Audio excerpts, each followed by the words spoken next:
أشهد أن لا إله إلا الله وحده لا شريك له وأشهد أن محمدا عبده ورسوله الذي لا نبي ولا رسول بعده.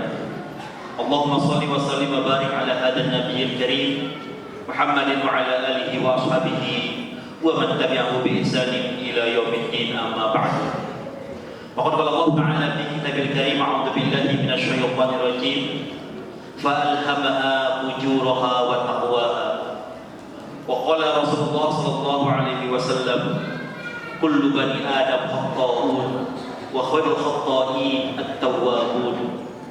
صدق الله وصدق رسول الكريم ونحن على ذلك من الشاهدين والشاكرين والحمد لله رب العالمين. Jamaah bapak-bapak, ibu-ibu, masjid Al-Ikhlas, alhamdulillah kembali kita panjatkan puji syukur kepada Allah Subhanahu wa taala. Pada akhirnya kita berada di penghujung bulan Ramadan 1446 Hijriah. Tentunya banyak sekali hal-hal yang sudah pernah kita lakukan dari berbagai macam aktivitas ibadah kita dari hari pertama sampai saat ini. Semoga Allah Subhanahu wa taala menerima apa yang telah kita lakukan dan menjadi pembenaran terhadap timbangan kebaikan kita pada hari kiamat kelak. Amin ya rabbal alamin. Salawat serta salam kita sampaikan juga kepada kedua sanak terbaik kita, Nabi Muhammad Rasulullah Sallallahu Alaihi Wasallam, kepada keluarga, sahabat serta umatnya. Mudah-mudahan kita termasuk di dalamnya yang senantiasa istiqomah menjalankan ajaran risalahnya. Allah Subhanahu wa taala di dalam surah Asy-Syams ayat ke-8 menyampaikan kepada kita semuanya, a'udzubillahi minasyaitonir rajim, fa'alhamaha fujuraha wa taqwaha. Maka dialah Allah mengilhamkan kepadanya, yaitu kepada jiwa, jalan kejahatan dan jalan ketakwaan. Jadi dalam diri kita ada dua sifat yang Allah Subhanahu wa taala ilhamkan. Yang pertama adalah sifat fujur, yang kedua adalah sifat takwa.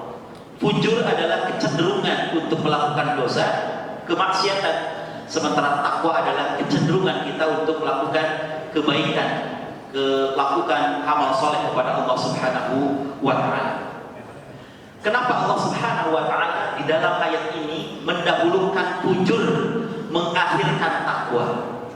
Artinya bahwa dalam kehidupan manusia, sifat fujur, kecenderungan untuk melakukan kejahatan itu lebih dominan daripada kecenderungan untuk melakukan amal soleh.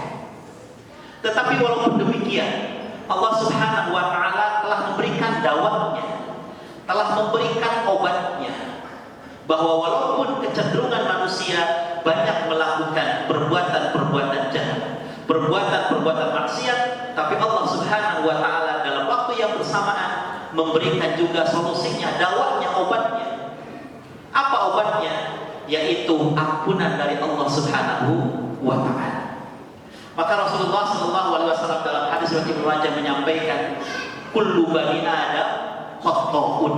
Setiap anak Adam itu pasti melakukan dosa. Hatta anbiya, sampai para nabi pun pernah melakukan dosa. Kalau kita lihat hadis tentang syafaat, itu hampir seluruh nabi yang kita temui nanti itu mereka menyebutkan dosa-dosanya. Nabi Nuh menyampaikan dosanya, Nabi Ibrahim menyampaikan dosanya, Nabi Musa menyampaikan dosanya. Maka kata Rasulullah, kullu bani Adam khata'un. Setiap anak Adam itu pasti melakukan dosa. Tapi kata Rasulullah, wa khairul khata'in at-tawwabun. Dan sebaik-baik orang yang melakukan dosa adalah orang yang segera bertobat kepada Allah Subhanahu wa taala untuk meraih maghfirahnya. Maka dalam rangka kita menghapus terhadap dosa yang pernah kita lakukan, menghapus terhadap fujur yang pernah kita lakukan, maka bisa dilakukan dengan dua hal. Yang pertama adalah dengan memperbanyak istighfar kepada Allah Subhanahu wa taala dengan lisan kita, dengan lidah kita. Oleh karenanya Rasulullah sallallahu alaihi wasallam dalam hadis Imam Bukhari, beliau mencontohkan kepada kita semuanya. Beliau sampai bersumpah dalam ungkapannya, wallahi, demi Allah, inni la astaghfirullah wa atubu ilaihi. Sesungguhnya aku beristighfar dan bertobat kepada Allah fil yaum, dalam sehari semalam, akthar min sab'ina marratan, lebih dari 70 kali Rasulullah beristighfar memohon ampun terhadap dosa yang beliau lakukan. Padahal kita tahu bahwa dosa-dosa Rasulullah SAW sudah Allah ampuni, baik yang Rasulullah telah lakukan atau yang Rasulullah akan lakukan. Tapi beliau dalam sehari semalam tidak kurang dari 70 kali beristighfar kepada Allah Subhanahu wa Ta'ala. Bahkan di riwayat lain disebutkan sampai 100 kali. Fakaifa bina, bagaimana dengan kita? Berapa kalikah kita beristighfar kepada Allah Subhanahu wa Ta'ala sementara dosa-dosa kita menggunung? Yang kedua, caranya supaya dosa-dosa pujur-pujur kita yang sudah kita lakukan diampuni oleh Allah Subhanahu wa Ta'ala adalah dengan menjalankan amal soleh kepadanya. Sebagaimana Allah sampaikan di dalam surah Hud ayat ke-52. A'udzu billahi minasyaitonir rajim. Mohon maaf, surah Hud ayat 114. Innal hasanati yudhibnas sayyi'at. Sesungguhnya ketika kita melakukan kebaikan, maka kebaikan itu akan menghapus terhadap dosa yang pernah kita lakukan. Sejalan dengan hal ini yang disampaikan oleh Rasulullah SAW, ittaqillaha haitsu ma kunta wa atbi sayyi'atal hasanata tamhuha wa atbi'il sayyi'atal hasanata tamhuha. Dan ikutilah keburukan itu, kejahatan itu dengan kebaikan. Tamhuha, maka kebaikan itu akan menghapus terhadap dosa yang pernah kita lakukan. Maka Bapak Ibu sekalian, di bulan Ramadan ini adalah bulan yang penuh maghfirah dari Allah Subhanahu wa Ta'ala, ampunan dari Allah Subhanahu wa Ta'ala.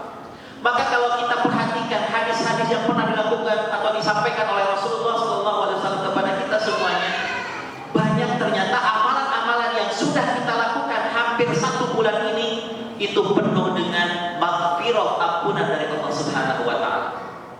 Yang pertama adalah Ramadannya itu sendiri, bukan puasanya. Ramadannya itu sendiri itu bisa menghapus terhadap dosa yang pernah kita lakukan. Rasul menyampaikan dalam hadis Imam Muslim, al-hajju ilal hajji wal umratu ilal umrati wa ramadhanu ila ramadhan wal jum'atu ilal jum'ati tukaffiru sayyi'ati idza sunabatil kabair. Dari haji ke haji, dari umrah ke umrah, dari Ramadan ke Ramadan, dan dari Jumat ke Jumat, itu akan menghapus dosa seseorang apabila dia sudah menjauhi dosa-dosa yang besar. Kata Rasulullah, dari Ramadan ke Ramadan. Jadi Ramadan 1445 yang sudah kita lewati. Kemudian selama 1 tahun kita melakukan dosa umpamanya, maka dengan Ramadan 1446 Hijriah ini, dosa yang kita lakukan selama 1 tahun kemarin itu terhapus dengan Ramadan itu sendiri. Yang kedua, kata Rasulullah SAW, amalan yang sudah kita lakukan selama bulan Ramadan ini yang bisa menghapus terhadap dosa yang pernah kita lakukan adalah puasa itu sendiri. Dalam hadis Abu Hurairah menyampaikan, man shoma ramadhana imanan wa ihtisaban ghufira lahu ma taqaddama min dhanbi. Barang siapa yang melaksanakan puasa bulan Ramadan imanan, didasari dengan keimanan, wa ihtisaban, dan mengharapkan pahala dari Allah Subhanahu wa Ta'ala, maka Allah akan mengampuni dosa-dosanya yang telah lampau. Tetapi tentunya puasa yang seperti apa yang bisa menghapus terhadap dosa yang telah lampau itu adalah puasa yang sebenarnya, bukan puasa yang hanya menahan haus dan lapar saja. Karena itu tidak ada artinya di sisi Allah Subhanahu wa Ta'ala. Man lam yada' qaula zur wa 'amila bihi falaysa lillahi hajatun fi ta'amihi wa syarabihi. Ketika seseorang tidak bisa meninggalkan ucapan zur, keji, porno atau ucapan-ucapan yang buruk lainnya, dan dia melakukannya, maka Allah tidak butuh darinya ketika dia hanya bisa meninggalkan lapar dan hausnya saja. Yang ketiga, kata Rasulullah SAW, amalan yang sudah kita lakukan dan insya Allah itu akan membawa maghfirah dari Allah Subhanahu wa Ta'ala adalah salat tarawih, salat malam, qiyamul Ramadan yang kita lakukan. Dalam hadis Abu Hurairah menyampaikan, man qama ramadhana imanan wa ihtisaban ghufira lahu ma taqaddama min dhanbi. Barang siapa yang melakukan qiyamul Ramadan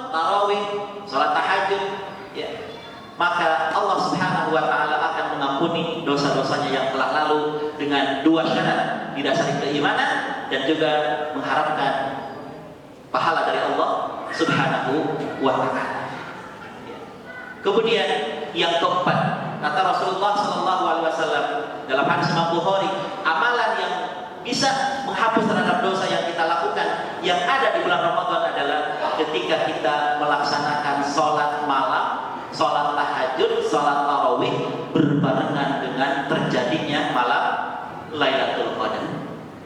Man qoma Lailatul Qadri imanan wa ihtisaban ghufira lahu ma taqaddama min dhanbi. Barang siapa yang bangun di malam Lailatul Qadar untuk melaksanakan sholat dan ibadah-ibadah yang lainnya, maka Allah Subhanahu wa Ta'ala akan mengampuni dosa-dosanya yang telah lampau. Dan yang terakhir, yang bisa menghapus terhadap dosa yang pernah kita lakukan dengan amaliyah yang ada di bulan Ramadan adalah ketika kita mengeluarkan sebagian dari harta yang kita miliki untuk membayar zakat fitri. Jadi yang disampaikan oleh Rasulullah dalam hadisnya bukan zakat fitrah, tapi zakat fitri. Tetapi terkadang di kita sudah menjadi istilah baku zakat fitrah. Ya, padahal dalam hadis Rasul menyampaikan adalah dengan kalimat zakatul fitri. Ya. Sahabat pernah menyampaikan, Rasulullah Sallallahu Alaihi Wasallam, Rasulullah Sallallahu Alaihi Wasallam mempartukan kepada kita semuanya untuk melaksanakan ikhraju zakat al-fitri, ya, untuk mengeluarkan zakat fitri. Apa fungsinya? Tuhratan lis-shaim. Zakat fitri ini adalah sebagai pensuci terhadap orang yang berpuasa. Mensuci apanya? Minal lagwi, dari perbuatan-perbuatan yang sia-sia, warafati, dan juga perbuatan-perbuatan yang keji, ucapan-ucapan yang kotor. Maka dengan kita mengeluarkan zakat fitri, maka Allah Subhanahu wa Ta'ala akan menutupi terhadap kekurangan dari puasa yang pernah kita lakukan.